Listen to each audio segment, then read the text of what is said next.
Let's talk about pretrial, our pretrial template. So the pretrial seems like such a simple thing, but we can easily mess it up. So let's talk about how not to do that. Every court requires different things for their pretrial. Some don't require anything. You just show up. Some require that you fill out a certain form or that you bring certain things in advance. So you definitely want to check or have your staff check with the court and see what's required. It's often published on their websites what their pretrial requirements are. I like to take my client to pretrial, and that's not a very common practice, but I like to at least invite my client to go, because sometimes in the discussion with the court and the other lawyer, we come up with a plan and maybe a date, a trial date, a mediation date, and it's handy if my client's there with their calendar and they can respond, yeah, that date works well, or no, I'm going to be on a European cruise. So I like to invite them to be there. If they don't want to come or they can't be there, then I need to get their calendar, and I need to get their calendar pretty far out. Sometimes we think, oh, it'll be set for trial in 2 months, and then the court will not do that. They cannot do that. And then I don't know when the European cruise is. So you definitely want to have available dates from your client, because it's not welcome by the court if we spend time at a pretrial getting a trial date and then I have to come back a week later and say, oh, I didn't know, my client's not available. And you'll definitely want to have a vacation letter on file prior to the pretrial, so they don't say, well, that's not in your vacation letter, when you say no to a hearing date or to the final trial date. So you'll definitely want to have that updated. And make sure that the person that is attending the pretrial knows what's going on.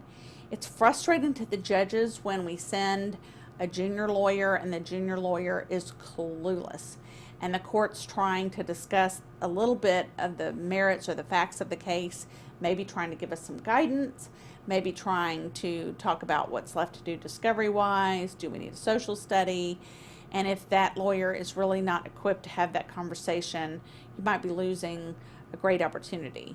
So it's best to send the lawyer handling it. I know we can't always do that, but just make sure they at least have the basic facts, the children's names and ages, what kind of case it is, where we are in discovery, do we need a social study, have we done one, those types of things. Do you want a jury trial, do you not? How many days for trial do you need?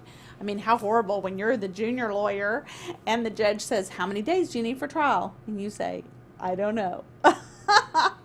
That's why you're there, to answer those questions. So just this template reminds you to arm that person, or if you are that person, to ask the right questions, to be armed, so that when you go to the pretrial, you're prepared. And sometimes judges do not agree with my announcement of how many days I want for trial. So maybe I think I need 3 days, and the judge says, oh no, you get half a day.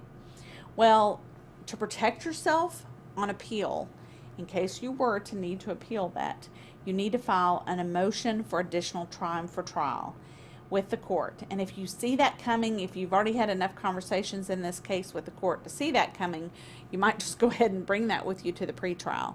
Because, as you know, the appellate courts are going to find that you have waived your complaint if you don't give the trial court an opportunity to fix it.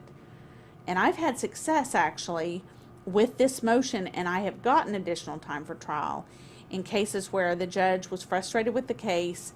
I had one where the judge said you get 2 hours for a final trial, which was not realistic.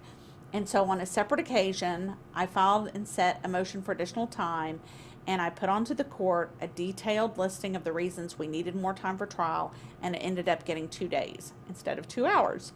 So the courts, you know, they're human, and sometimes they will react in a moment of frustration and say that you're going to get a small amount of time. But when you give them an opportunity to fix it, they often will. And if they don't, then you can take them up.